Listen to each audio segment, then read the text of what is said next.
If you've been playing Zenless Zone Zero, we've hit the second half of the 1.6 update, which means Trigger is officially here. Not only does she have some of the coolest lore in the game, she's easily one of the strongest and most versatile stun characters in the game right now. So if you've been looking for a guide on Trigger, I got you. If you are debating on pulling for Trigger, her strengths do include being able to inflict daze at range with her sniper ability. Number 2, she's one of 3 characters that can actually perform the aftershock damage, and she can do it off field. And number 3, which is probably the most broken benefit, is that she applies a stun damage multiplier even when the enemy is not stunned, which means you can deal more damage overall. Just as a quick overview, Trigger is an electric stun character under the Obel Squad faction, the same as Soldier 11, with a focus on impact, crit rate, and crit damage. And here are all the materials you're going to need to get her up to max level. For what skills prioritize upgrading first on Trigger, definitely her core skills. These are a big one. After that, definitely your basic attack, your X special, and your ultimate. And then lastly, you can do assist and dodge. And here are all the materials you're going to need to get all these skills up to max level. For Trigger's best W engine options, we actually have a lot of S rank options, but obviously her signature Spectral Gaze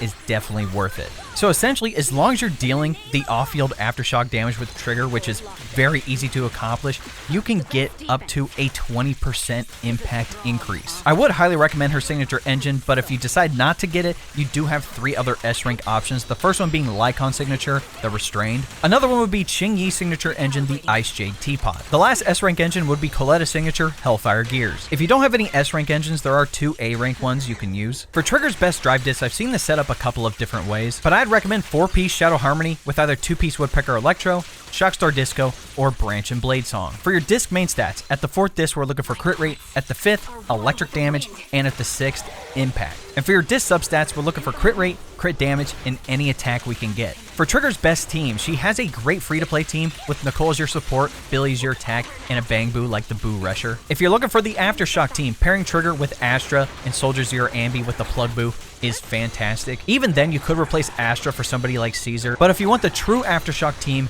you can use Pulchra. And yes, both of them can deal off-field damage at the same time. Even for generalist teams, having Trigger and Astra again, and then just having your attack character be somebody like Haramasa, you can even use somebody like Evelyn.